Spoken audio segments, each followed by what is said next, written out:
இந்த வேல்மாறல் பதிகம் ஏன் மகாமந்திரம்? இவர் என்ன பண்றாரு, மகாமந்திரம் வேல்மாறல் அப்படிங்கிறது மகாமந்திரம். ஏன் மாறுறார்? வேலை எப்படியெல்லாம் மாத்தி போடலாம் தெரியுமா? வேலை இப்படி குத்தினா அது ஒரு சிம்பிள் மெஷின், நெம்புகோல் மாதிரி செயல்படும். அந்த வேலை இப்படி திருப்பி குத்தினா அந்த ஷார்ப்பர் எட்ஜ் இருக்கு பார்த்தீங்களா, அது குத்திடும். இந்த வேலை இப்படி வச்சு தலையில அடிச்சா தலை மழுங்கி போயிடும். அந்த வேலை சைடுல இப்படி சைடுல வச்சு கொடுத்தா உடம்பையே கிழிச்சிடும். இப்படி இந்த வேலை எப்படி வேணாலும் திருப்பி, அதுதான் ஆயுதம், வேலாயுதம், சக்தி வேலாயுதம். எப்படி வேணாலும், 6 முகம் இல்லையா, இந்த பக்கம் ஒரு முகம், அந்த பக்கம் ஒரு முகம், அந்த பக்கம் ஒரு, எல்லா முகங்களும் செயல்படுறது. அதனாலதான் வேலை. ஏன்னா அம்பாளுக்கு அருவாள் கொடுக்க தெரியாதா? இப்படி தட்டையில இருந்து எடுத்து இப்படி வெட்டலாம், கொடுக்க தெரியாதா? ஏன் வேல், வேல்கிற ஆயுதம் இதுதான். அப்ப இந்த வேலை என்ன பண்றாருன்னா, 16 வரிகள்ல உள்ள அருணகிரிநாதர் எந்த திருப்புகழ் பாடினாலும், அருணகிரிநாதரோட திருப்புகழ் பாடினா நமக்கு ஒரு சக்தி கிடைக்கிறது. நமக்கு உள்ள பாவங்கள் எல்லாம் போறதுன்னு நம்ம உணர்றோம் இல்லையா? நான் திருப்புகழ் பாருங்க, 10 நாளா திருப்புகழ் படிக்கிறேங்க, வாழ்க்கையில நல்லது நடக்குதுங்க அப்படின்னு சொல்றோம். ஏன்னா ஒவ்வொரு திருப்புகழ் படிக்கும் பொழுதும் ஒரு முக்கோணம் என்னும் எந்திரம் தென்படுகிறது. ஒரு ஃபார்ம் ஆறுது. என்னது? முக்கோணம் இல்ல, நட்சத்திரம் ஃபார்ம் ஆகுது. எப்படி ஃபார்ம் ஆகுது? மேல ஒரு முக்கோணம், கீழே ஒரு முக்கோணம். கோலம் போடுவோம்ல, கோலம் போடுவோமா? எல்லாரும் போடுவோம். நட்சத்திர கோலம் போடுவோமா? நட்சத்திர கோலம். மேல் முக்கோணம் சிவன், கீழ் முக்கோணம் அம்பாள், இருவரும் சேர்ந்த முருகன், நடுவுல ஒரு சுழிச்சு அப்படி வச்சிருக்கோம். எங்க இருக்கார் முருகன்? அம்பாளும் சிவனும் சிவசக்தி ஐக்கிய ரூபமாக முருகன் அங்கு இருக்கிறார். இந்த முருகனுடைய இந்த ஒவ்வொரு திருப்புகள் நம்ம பாடும்போதும் இந்த யந்திரம் ஃபார்ம் ஆகும். நட்சத்திரம்ங்கிறது ஓம் ஒரு ஒரு ஒரு அதுல எத்தனை, ஒரு 2 முக்கோணத்தை போட்டோன்னா 6 முக்கோணம் ஃபார்ம் ஆகுதா இல்லையா? 2 முக்கோணத்தை இப்படி போட்டா 6 முக்கோணம் ஃபார்ம் ஆகுது. சர ஹண ப வ 6 முகம். ஸோ இந்த 6 முகத்துல இப்ப இந்த வேல் வகுப்புக்கு இவர் பாடும்போது, அப்படி வரிசையா பாடும்போது முக்கோணம் ஃபார்ம் ஆயிடுது, யந்திரம். இந்த யந்திரம் ஃபார்ம் ஆகும்போது இந்த யந்திரம் ரொம்ப சாந்தமானது. ஏன்னா அது யாரையும் ஒன்றும் பண்ணாது, அந்த சாந்தப்படுத்தும் எல்லாரையுமே அந்த முக்கோணம். ஆனா இப்ப நமக்கு என்ன வேணும்? ஒரு கெடுதல் நம்மை நோக்கி வந்து கொண்டிருக்கிறது. அந்த கெடுதலை நம்ம அழிக்கணும், நம்ம கிட்ட வரவிடாம பண்ணணும். அப்ப இந்த முக்கோணம் பத்தாது. நமக்கு சாந்தமா இருக்கிறதுக்கு முக்கோணம், தவம் செய்யறதுக்கு முக்கோணம், கடவுளோட அருள், நட்சத்திரம் எல்லாமே நமக்கு. ஆனா இந்த என்ன செய்யறாரு, இந்த வேல் மாறல திருப்பி திருப்பி போடும்போது ஒரு அருகோணம் ஃபார்ம் ஆறுது. அருகோணத்திலிருந்து ஒரு தாமரை இதழ் ஃபார்ம் ஆறுது. இந்த தாமரை இதழ் இப்படி சேர்ந்து ஒரு குழிலென்ஸ் மாதிரி செயல்படுறது. அந்த இடத்துல எப்படி சூரியனோட கதிர்களை ஒரு குவிலென்ஸ்ல குவிச்சு இப்படி மேல பட்டா எரிஞ்சிரும் தெரியுமா?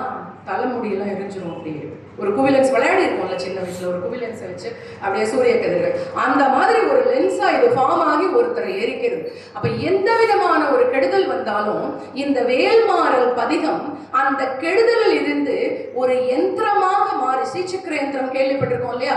அந்த யந்திரம் மாதிரி இது ஒரு யந்திரமாக மாறிப்படி. எவ்வளவு மூளை, எவ்வளவு பகவான் அவருக்கு கருணை செஞ்சிருக்கார் பாத்தீங்களா? அதை எப்படி மாத்தி மாத்தி போடணும். இப்ப ஒரு 4 லைன் சொல்றேன். இந்த வேல்மாறல் இது என்னது, இதை படிச்சா நமக்கு என்னெல்லாம் தெரியும் அப்படின்னு சொன்னா, இந்த வேல்மாறலை அருளி செய்தவர், இவர் வேல் வகுப்பு அருளி செய்தவர் அருணகிரிநாதர். அவரை ஒரு இந்த குருவுக்கு மிஞ்சின சிஷ்யன்னு சொல்லுவாங்க பாத்தீங்களா? அந்த மாதிரி இந்த சிஷ்யன் குருவினுடைய ஆதாரத்தை எடுத்து வைத்துக் கொண்டு அதையே மாற்றி கெடுபலன்களிலிருந்து நம்மை காப்பாற்றுவது எப்படி என்று நமக்கு சொல்லிக் கொடுக்கிறோம். அப்ப இந்த 64 தடவை இந்த 16 4 நாளா பிரிக்கிறார். என்ன சொல்றாருன்னா, முதல்ல பருத்த முலை, சிறுத்த இடை, வெளுத்த நகை, கருத்த குழல், சிவத்த இதழ், மரச்சிறுமி, விழிக்கு நிகர ஆகும் அப்படிங்கிறார். பருத்த முலை வள்ளி அம்மையோட பெரிய மார்பகங்கள். ஏன்னா அம்பாள் படைக்கிற தொழில், வள்ளிங்கிறது அம்பாள் தான், யாருமே இல்லை. இச்சாசக்தி அம்பாள் முருகனுக்கு போகும்போது வேல் கொடுக்கும் போதே, அப்பா 2 சக்திகள் நான் உனக்கு கொடுக்குறேன், இச்சா சக்தின்னு ஒண்ணு, கிரியா சக்தின்னு ஒண்ணு. இச்சைங்கிறது நம்ம என்ன பண்ணணும்னு யோசிக்கிறதுக்கு பேரு இச்சைங்கிறது நமக்கு வர்ற ஆசைகள்.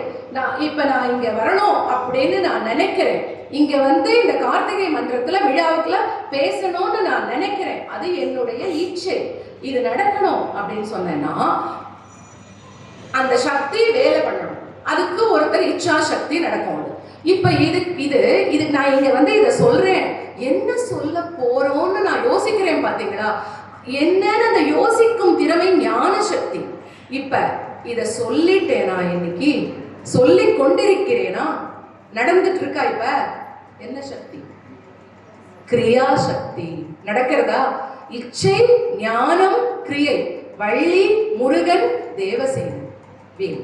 இதுதான் இந்த தத்துவம். இந்த தத்துவத்துல இந்த இச்சாசக்தி, ஞானசக்தி, கிரியாசக்தியில வரணுங்கிறதுக்காகவே இவர் என்ன செய்யறாரு, இந்த அம்பாள் முதல்ல இவர் அருணகிரிநாதரும் சரி இவரும் சரி முதல்ல வள்ளிங்கிற அம்பாள் அம்மனை தான் துதிக்கிறாங்க. பருத்த முலை சிறுத்த இடை. சிறுத்த இடையால தான் நம்மளை படைச்ச அந்த அம்பாள் ஒரு குட்டி இடையால நம்மளை தாங்குறாங்க. யாருனாலையாவது இந்த உலகத்தை யார் தாங்குறாங்கன்னு சொல்ல முடியுமா? சந்திரயான் விட்டப்ப சந்திரயான்ல இருந்து உலகத்தை காமிச்சாங்க, நம்மளோட பூ உலகத்தை காமிச்சாங்க, பார்த்தோம்ல எல்லாரும். சந்திரயான்ல இருந்து சந்திரயான் நம்மளுடைய பூ உலகத்தை படம் பிடித்து செயற்கைக்கோள் மூலமாக அந்த படம் வருகிறது. அந்த படத்தை பார்க்குறோம், பூமி இப்படி சுத்திட்டு இருக்கு, சின்ன பந்து மாதிரி சுத்திட்டு இருக்கு. எந்த அச்சுல அது சுழல்றது? ஒரு ஈர்ப்பு விசைன்னு சொல்றோம் நம்ம. அந்த ஈர்ப்பு விசை யாரு? அம்பாள். அந்த சக்தி யார் கொடுக்குறா? அந்த விசை, ஈர்ப்புங்கிறது அம்பாள். சிறுத்த இடையில இவ்வளோ பெரிய பாரத்தையும் நம்ம அத்தனை பேரையும் தாங்கிட்டு இருக்காங்க. பருத்த முறை சிறுத்த ஞானம் கொடுக்குறா நமக்கெல்லாம். நம்மளை உருவாக்கின தாய் அவள். ஒரு தாயிலிருந்து தாய்ப்பாலை குடித்தால்தான் நமக்கு அறிவு என்று ஒன்று வரும். அதனால்தான் அப்படி பாடுற. பருத்த முலை சிறுத்த இடை வெளுத்த நகை. வெளுத்த நகைனா இப்ப நம்மளை தோற்றுவிச்சாச்சு, படைத்தல், காப்பாத்துறா சிற்றிடையால. சிறுத்த இடை வெளுத்த நகை அப்படியே நம்மளை இந்த மாயையிலிருந்து விடுபடுத்தி நமக்கு ஒரு அழகான ஒரு அனுபூதி, ஒரு நல்ல இந்த உலகத்துல வாழக்கூடிய ஒரு திறனை கொடுக்குறான். வெளுத்த நகை, கருத்த குழல். இந்த அக்ஞானத்தால நம்மளை மறைச்சு விட்டுடுறா. இந்த கருப்புங்கிறது தாமச குணம். எல்லாத்தையும் மறைச்சிட்டு எதுக்காக மறைக்கிறான்னு சொன்னா, மறைச்சாதான் நம்ம வாழ முடியும். ஏன்னா நேற்றுக்கு அவன் என்னை இப்படி சொன்னான் அப்படி சொன்னான்லாம் சொல்லி தினம் ஞாபகம் வச்சா ஒரு வேலையே ஆகாது. மறக்கணும் முதல்ல. அவங்க என்னைக்கோ என்னமோ சொன்னா சொல்லிட்டு போறாங்க, என்ன சொன்னாங்க கூட இப்ப ஞாபகமே இல்லம்மா. அந்த மறைத்தல்ங்கிறது வரணும் நமக்கு. அது அந்த மறைத்தல். இப்ப உலகத்துல இருக்கிற எல்லாரையுமே மறைக்கணும், அப்பதான் அடுத்த ஜென்மம் எடுத்து நம்ம வர முடியும். இந்த மறைத்தல், கருத்த குழல் சிவத்த இதழ். கடைசியில இந்த சத் அப்படிங்கிறது அந்த சிவந்த நிறம், சிந்தூர அருண விக்கிரகம் அப்படின்னு போகணும். அதுதான் அபிராமி பட்டர் பாடியிருப்பாரு. சின்னஞ்சிறிய முலையில் சாத்திய செய்யப்பட்டும் பெண்ணம்பெரிய முலையும் முத்தாரமும் பிச்சி வைத்த கண்ணங்கரிய குழலும் கண் மூன்றும் கருத்தினில் வைத்து தன்னந்தனை இருப்போர்க்கு இது போலும் தவமில்லையே அப்படின்னு யாரு? அபிராமி பட்டர் அம்பாளை சொல்ற மாதிரியே இவர் எங்க சொல்றாரு. அதனால முதல்ல அந்த வள்ளி அம்மைய வணங்குறார். வணங்கிட்டு ரெண்டாவது, திருத்தணியில் உதித்தருளும் ஒருத்தன் மலை விருத்தன் எனது உளத்தில் ஒரே கருத்தன். இந்த திருத்தணியில இருக்கிற முருகன் யார் தெரியுமா? அவன் என்னோட உளத்துல இருக்கிற விருத்தன். விருத்தன் அப்படின்னா ரொம்ப பழமையானவன், ரொம்ப கிழவன் சொல்ல முடியாது.